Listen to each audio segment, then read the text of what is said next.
성경 이야기 여호수아서입니다. 약속의 땅, 정복과 분배의 서사시 여호수아.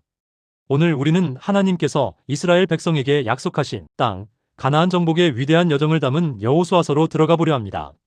모세의 죽음 이후 새로운 리더 여호수아를 통해 펼쳐지는 하나님의 신실하신 약속 성취의 이야기. 함께 그 놀라운 여정을 떠나볼까요? 파트 1. 준비와 약속 1장 1. 새로운 리더, 새로운 시작 여호수아의 부르심. 모세가 죽은 후 하나님께서는 그의 수종자 여호수아를 새로운 지도자로 세우십니다. 하나님은 여호수아에게 모세에게 말한 바와 같이 내가 내 발바닥으로 밟는 곳은 모두 너희에게 주리라 고 약속하시며 그에게 강하고 담대하라고 3번이나 당부하십니다. 그리고 이 모든 일의 성공 비결은 오직 말씀을 주야로 묵상하고 순종하는 것임을 가르쳐 주셨습니다. 여호수아는 순종하여 첫걸음으로 정탐꾼 2명을 여리고에 보냅니다.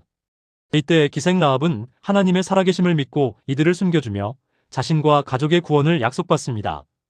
이 사건은 믿음의 공동체로 들어온 이방 여인의 이야기가 됩니다. 파트 2. 가나안 입성 3장에서 6장입니다. 약속의 땅으로. 기적의 요단강 도하. 마침내 이스라엘 백성은 가나안 땅의 관문인 요단강 앞에 섭니다. 흐르는 요단강을 건너야 하는 상황. 하나님께서는 제사장들이 언약궤를 메고 강물에 발을 들여놓으면 강물이 끊어지고 마른 땅이 될 것이라 말씀하셨습니다. 믿음으로 순종하자 과연 강물은 멈추고 백성들은 모두 마른 땅을 밟고 건넙니다. 이스라엘은 요단강 가운데서 가져온 12돌 기념비를 세워 하나님의 위대한 역사를 후대에 전했습니다. 가나안 땅에 들어선 후 이스라엘은 길갈에서 할례를 행하고 유월절을 지킴으로 하나님 백성으로서의 정체성을 재확인합니다. 그리고 이때부터 하늘에서 내리던 만나가 그칩니다. 이제 하나님의 일반적인 은혜가 아닌 땅의 소산을 먹는 삶이 시작된 것입니다. 첫 번째 정복지, 난공불락의 요새. 여리고성. 이스라엘은 칼과 창 대신 하나님의 특별한 명령에 순종합니다. 7일 동안 매일 한 바퀴, 마지막 날은 7바퀴 돌고 크게 소리치자 견고한 여리고성은 기적처럼 무너져 내렸습니다. 이것은 인간의 힘이 아닌 하나님의 능력으로 이루어진 승리였습니다. 파트 3. 가나안 정복 전쟁 7장에서 12장 3. 순종과 불순종, 그리고 정복. 하지만 이스라엘은 아이성과의 전투에서 크게 패하고 맙니다. 원인은 백성 중 아간이 여리고에서 취하지 말아야 할 전리품을 숨겨 불순종했기 때문이었습니다. 죄는 공동체를 패배로 이끌었습니다. 아간의 죄가 해결된 후 이스라엘은 하나님의 지혜로운 전략으로 아이성을 정복하고 승리합니다. 이어서 이스라엘은 가나안 남방연합군과 북방연합군과의 전쟁을 치릅니다. 특히 남방전쟁에서는 해가 중천에 멈추는 하나님의 기적이 일어나 이스라엘이 대승을 거두는 장면이 펼쳐집니다. 이처럼 여호수아서는 이스라엘이 31명의 가나안 왕들을 무찌르고 땅을 정복하는 과정을 상세히 기록합니다. 이 모든 승리는 하나님의 약속과 인도하심 덕분이었습니다. 파트 4. 땅 분배 13장에서 22장 4. 약속의 땅, 각 지파에게 분배되다. 정복 전쟁이 마무리된 후 하나님은 여호수아에게 약속대로 정복한 땅을 이스라엘 12지파에게 분배하라 명하십니다.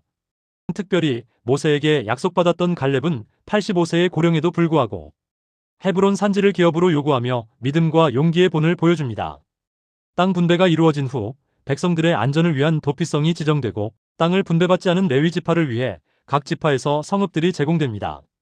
이때 요단 동편의 2지파 반이 자신들의 땅으로 돌아가며 세운 제단으로 인해 요단 서편 지파들과 큰 오해가 생기지만 현명한 대화와 중재를 통해 하나님의 백성이 분열되지 않고 하나됨을 유지하는 모습도 보여줍니다. 파트 5.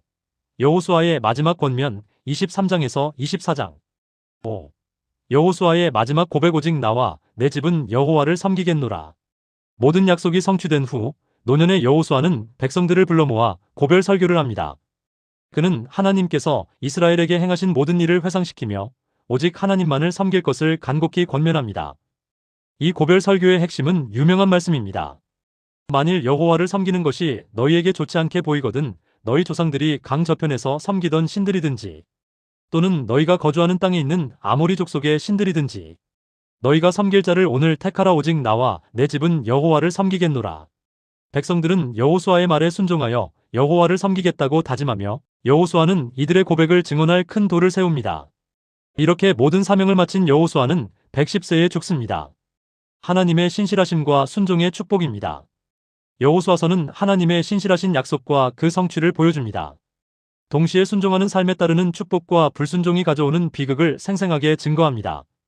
이 이야기 속에서 우리 삶의 진정한 리더는 오직 하나님이시며 그분의 말씀을 따라 강하고 담대하게 나아갈 때 약속하신 복을 누릴 수 있음을 깨닫게 됩니다. 오늘부터 우리도 여호수아처럼 하나님만을 섬기며 그분의 신실한 약속을 믿고 나아가는 삶을 살아가시기를 축복합니다. 감사합니다.